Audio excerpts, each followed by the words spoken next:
Hello, welcome back to another little seasonal review. Looking back on the 4 shows that I think are well worth watching from this recent spring anime season. And my god, has it been an incredible season. I mentioned how last season was really good, and I remember looking forward to this season thinking, yeah, this one's going to be really good too. But there has been some.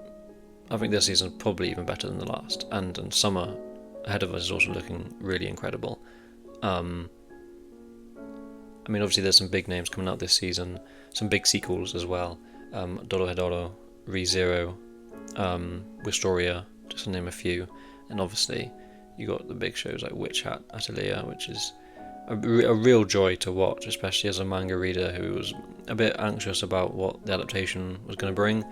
Um, they immediately sort of quelled any sort of fears regarding that in the first few episodes. But I want to talk about some shows that might not get as much attention compared to some of those big hitters. So yeah, I'll show you the first clip for the first anime, and then we'll start talking about it. Alright, thanks.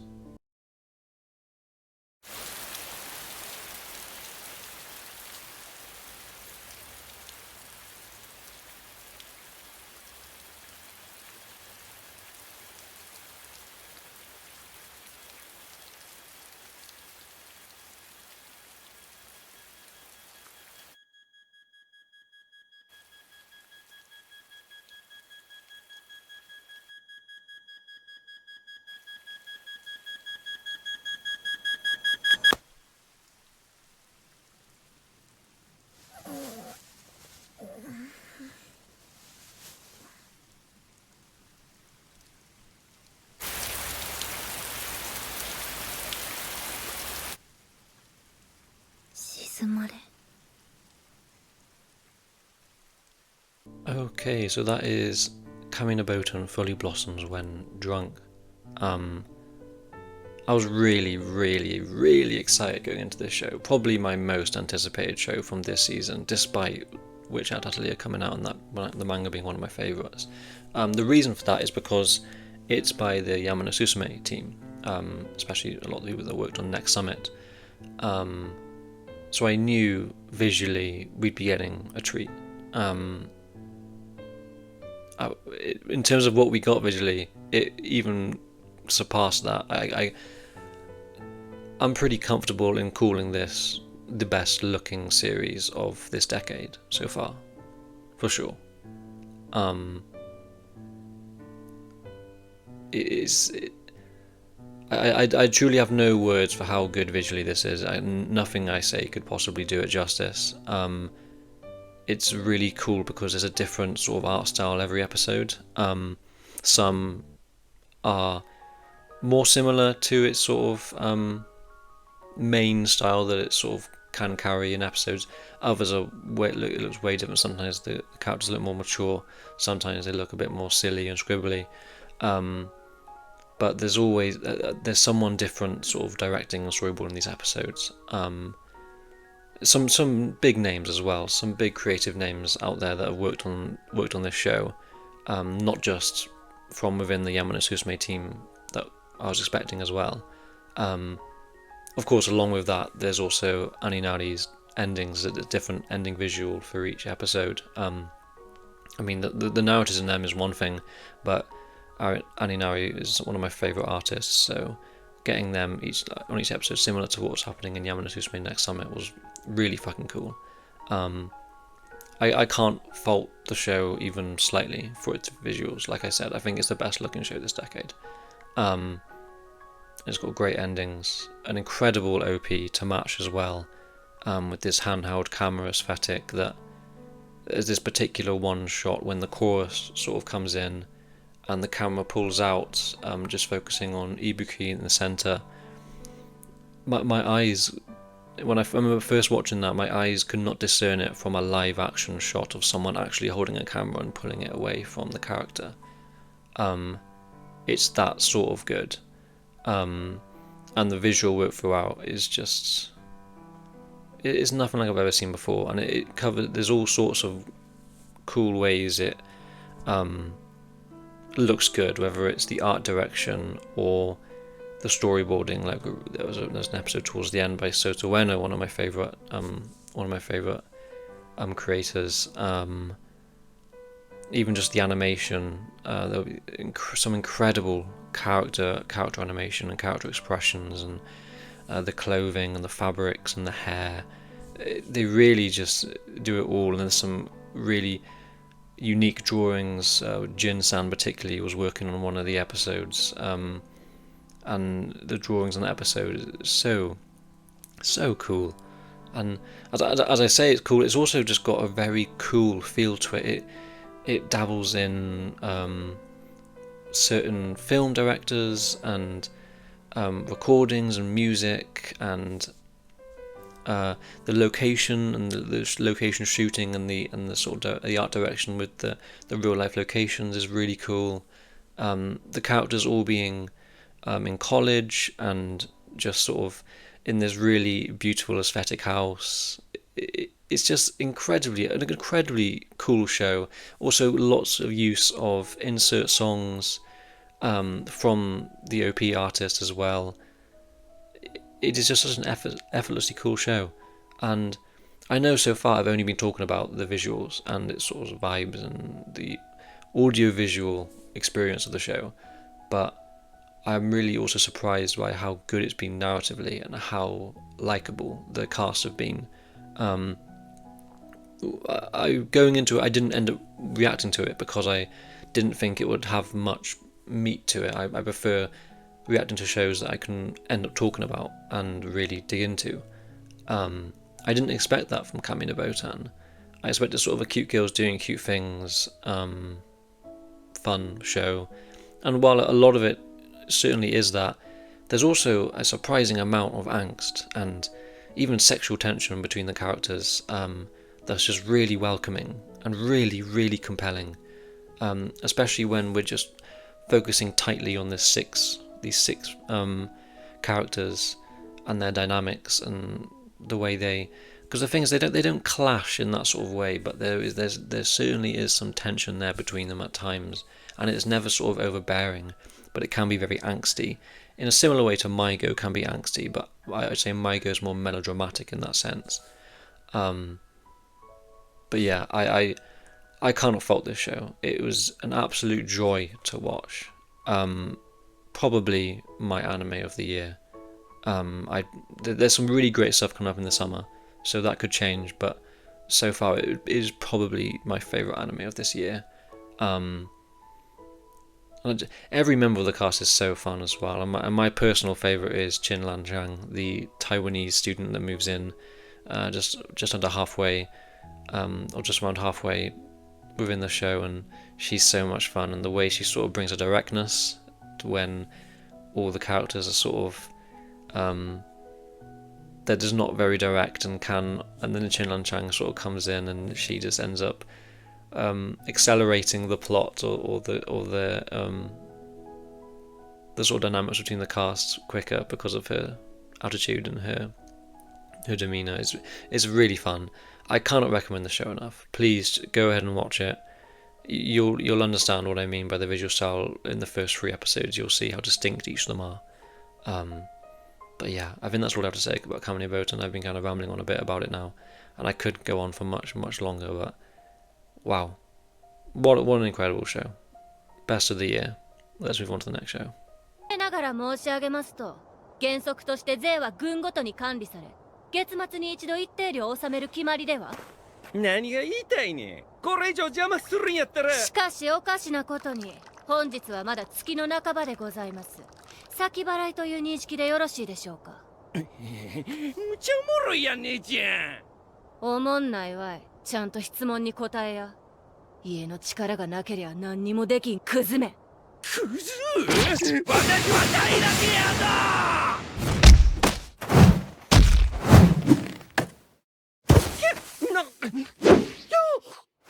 この徴税は私的なものか、それともあのデブの命令か。デブ？お前まさか内務卿のことか。はよ言え。私が勝手にやったことです。ほうかい。血筋、性別に出身地、肌の色やルックスしかり、そんなもんで他人にマウントを取る人間をうちは軽蔑する。己の勝ちは己の手で作り出してくもんじゃ。 So the next show is Nippon Sangoku. I hope I'm pronouncing that okay. I wasn't originally going to watch this because it isn't actually a historical show, but the setting, despite being a post sort of apocalyptic one, it is very much inspired from historical aesthetic and history in that sense. So it basically is a historical show, which isn't my sort of cup of tea. But when I think the first episode came out and I saw the art style, and I also saw that what I didn't know before was that Kensuke Ushio was on the soundtrack. I really had to tap in because it interested me, and it has a really, really striking first episode that really hooks you. And I think the main appeal of the show is its art style, and despite not being typically well animated in the sort of general sense, it makes up for it in its drawings and its directing. It can be very fun and snappy and just very engaging in the moment-to-moment stuff that's happening on the screen. But above all of that, it's the drawing quality that stands out above the rest. And I don't think the show works without this art style either. If it had a more generic leaning art style, I certainly wouldn't vibe with it as much as if it has this really well drawn, detailed, strong shading, strong line work, really colours that really pop. It does so much for the show. A lot of it is sort of the historical battle tactics between different regions of Japan. It's like a post-apocalyptic Japan that have been broken up into different factions, and we follow our sort of characters and we tap into all sorts of factions here, and they all are, for the most part, pretty likable. I think one of the biggest aspects of the show that makes it incredibly fun is that all the characters are just permanently oral farming, and oral farming on its own is perfectly fine, but it's oral farming with the writing to back it up. There's a particular scene with one of the characters on a bridge. If you know what I mean, you know what I mean. It's one of the most craziest scenes I've ever seen, and it completely got me. But it's really, really good at oral farming and that sort of stuff, but it does have the writing and the quality behind it, from the actual story to back it up. And like I said, while this sort of historical conflict and tactic sort of thing, I wouldn't know. It's probably I haven't read or watched Kingdom, but I imagine it's probably somewhat similar to Kingdom, in that sort of sense that a lot of it is rather about the dialogue and the sort of the scheming and the masterminding behind the battling and the wars and all that sort of thing. While that sort of stuff isn't usually my cup of tea or my sort of thing, this show definitely feels like an exception, and it's getting a season 2, so I'm really excited to see where it goes on and how long the story's going to go for, because it does strike me as the kind of thing that could go on for quite a while. But yeah, it's a really good time, really striking visually, as I mentioned, and also it manages to balance its humour with its serious moments really well. There's some pretty dark and grim stuff that can happen in the show, but it also has a very fun side to it, and a lot of the characters are brimming with so much personality that it just all works. It all just comes together really well and really cohesively, both in the tactical side of things and in sort of the visuals and the character writing and just everything, the expressions and all that sort of thing. But it's a really fun time. It's also got a really good opening by Tatsuya Kitani. So yeah, go check out the first episode. I think that first episode is probably got the biggest hook out of all the shows I'm going to be talking about today. But that first episode is really a really strong pilot, and I wouldn't be surprised if you can continue watching after watching that. But yeah, Nippon Sangoku, I really enjoyed it. Let's go on to the next anime.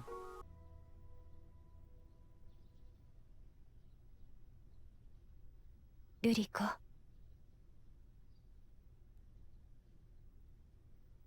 瑠璃ちゃん。寛一さんと私の娘にしては不出来だと思った。はあ、似てるのだ、母に。よしこ、あんたは本当はね、美しいこと書くのよ。あんたと私はよく似ているからね。美しい母のもとに美しい娘として生まれたことは、私にとって何よりの心の支えとなった。美しい人の命はどうしていつも儚いのだろう。母も夫も。瑠璃子かい。入っておいで。瑠璃子ははにかみ屋さんだね。ほら、もう真っ赤になってる。Okay, and that is Tales of Awajima.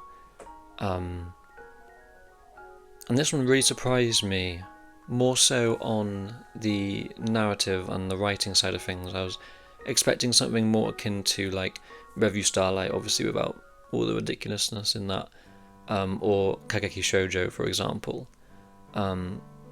A straightforward story about a particular group of characters trying to make it through a revue school. Awajima is a famous revue school in that part of Japan. I assume it's real, based on... I'd be surprised if it wasn't real. I haven't actually checked. But obviously in the story it is a famous revue school in Awajima. And what you end up getting instead is a really fascinating, unique, non-linear storytelling that touches on all sorts of an incredible range of characters and dynamics and emotions. It depicts generations. It depicts, you'll see a grandmother, a mother, a daughter, a great grandmother, a brother. Like, they touch on all ranges of life, pretty much centered around this Awajima school. It certainly can be a little confusing and a little overbearing at times because there's a lot of names. It jumps around in the story often without making it clear where you are. But if you are concentrating and you enjoy that episodic nature of shows, you can really, really get immersed and completely engrossed in these stories that they tell each episode. While like I said, there is it is rather episodic. There is a particular set of characters that are repeated in the focus and particularly compelling, and that I'm glad they sort of continued telling their stories.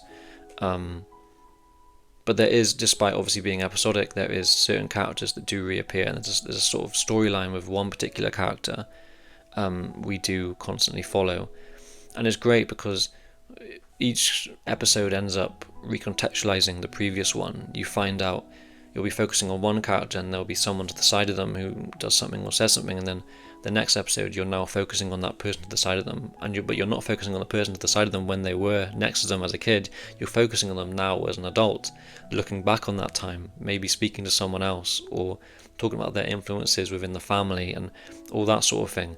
It's a really, really well written and put together show, really quite like nothing I've seen before, and despite how strong narratively it is, it also is incredibly gorgeous visually.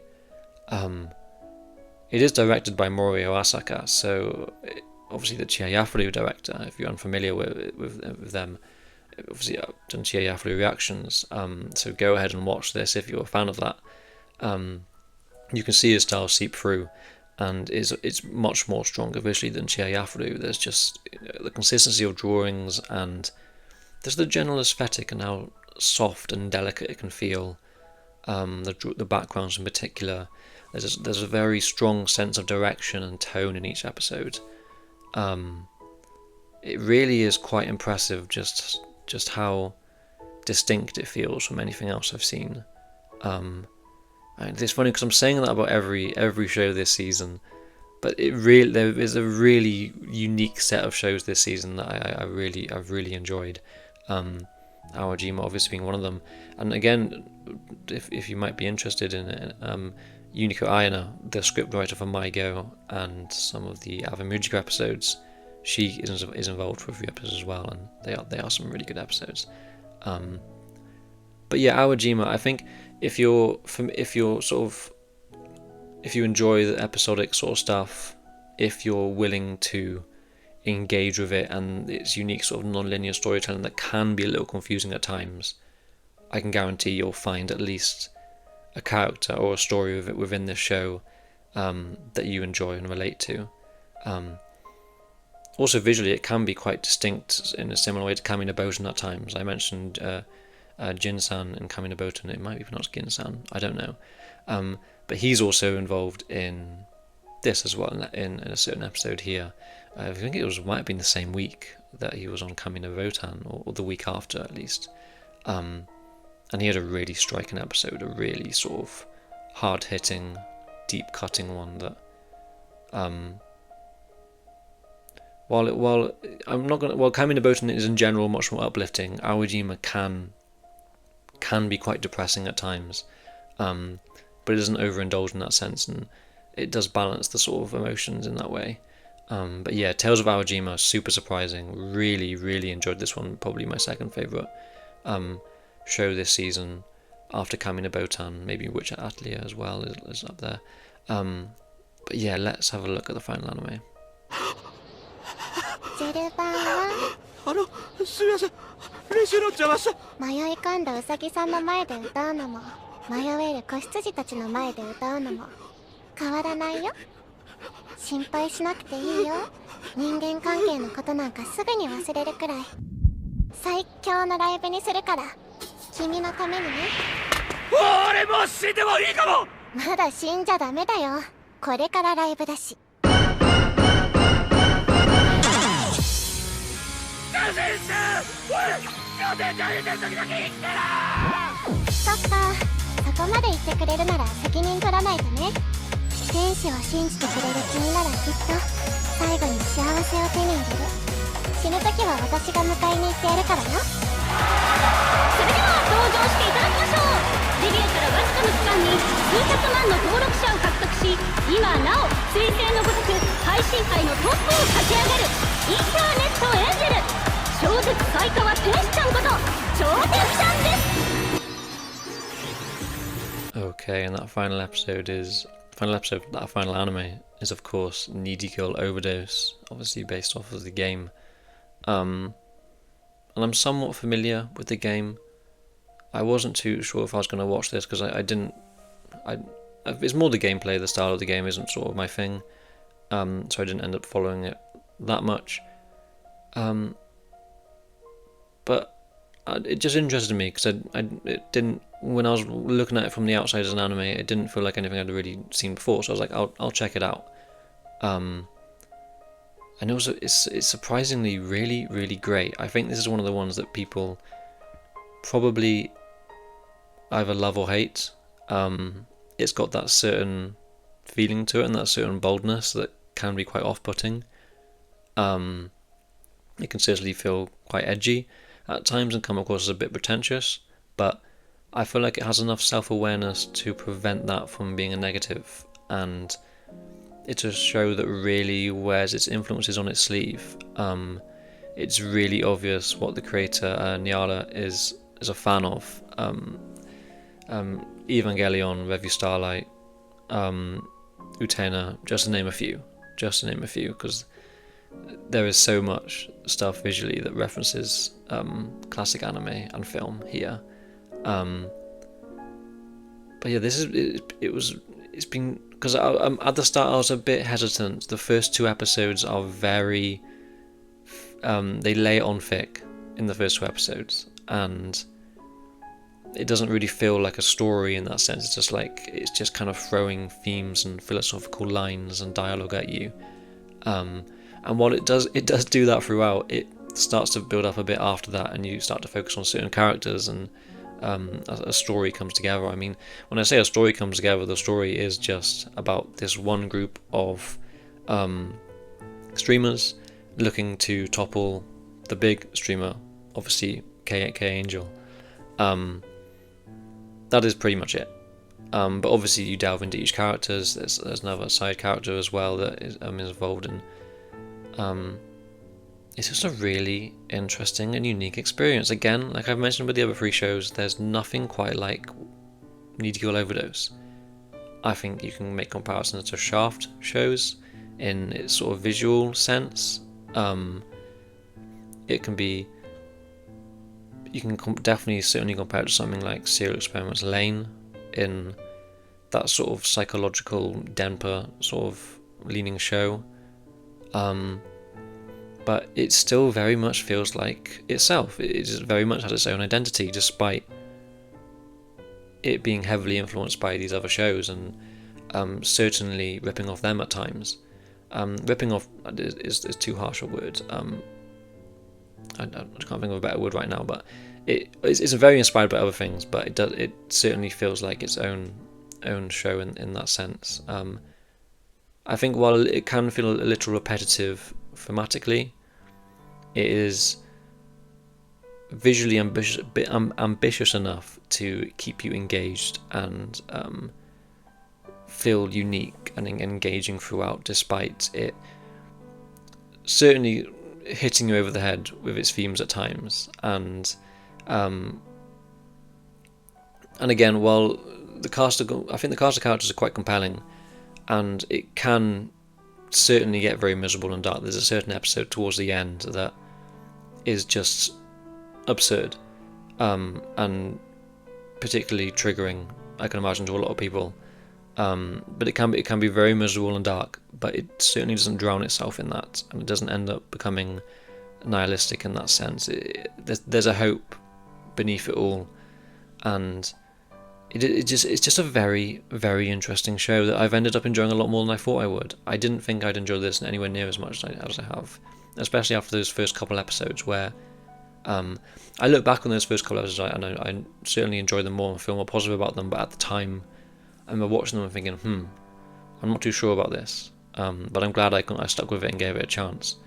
In general, it's been a very pleasant surprise and a really fun experience, and has great music. Like I said, the visuals are really, really unique. Lots of there's like puppets involved and stop motion stuff, and so it can switch art styles at times. There's a big gigantic, like a mecha inspired battle. There's live action footage mixed in there as well at times. It breaks the fourth wall. It certainly breaks the barrier between an anime and sort of live action, what you'd expect from an anime in a typical sense. You can tell the creator really tried to go all out here, and there's certainly limitations to it. There's never any. There's very rarely sort of good animation, similar to Nippon Sangoku in that it's carried by its direction and its drawings. More the direction in this sense here than, because Nippon Sangoku's drawings are one of a kind, but Needy Girl Overdose is more about its direction and its storyboarding and how it keeps you engaged in that way. But yeah, it was a really great time. It's definitely not for everyone. While I'm obviously gonna recommend it here, I can imagine there might be a lot of people that watch it, especially watching this now, that are like, it was terrible, it was horrible. I can perfectly get that. But for me, it was a very pleasant surprise and a really, really fun time. It also has a really incredible ED again by Tachi Kitani. Might be my favourite song of his there. But yeah, those are the 4 anime that I would recommend from last season: Kami no Botan, Nippon Sangoku, Aojima, and Needy Girl Overdose. A real great range there of shows. There's certainly some shows that I watched this season that I didn't vibe with. Agents of the Four Seasons. there's some shows that I didn't even end up watching because there was a lot this season. Because like apart from this and Agents of the Four Seasons, the rest I just watched were sequels, and then obviously Witch Atelier, which I've read the manga for. But these 4 have been incredible. A really, really fun experience. I hope if you've watched these as well, I'd love to know your thoughts and whether you like them as much as I do, or you don't vibe with them, or there's other shows you think they're better, or anything. Please let me know your thoughts on what you're looking forward to in the next anime season. So yeah, I think that's all. Thank you guys so much for watching this again. Do let me know if you end up watching these because of this video. Let me know your thoughts, whether you love it or hate it. And yeah, thank you guys so much for watching. See you guys in the next one.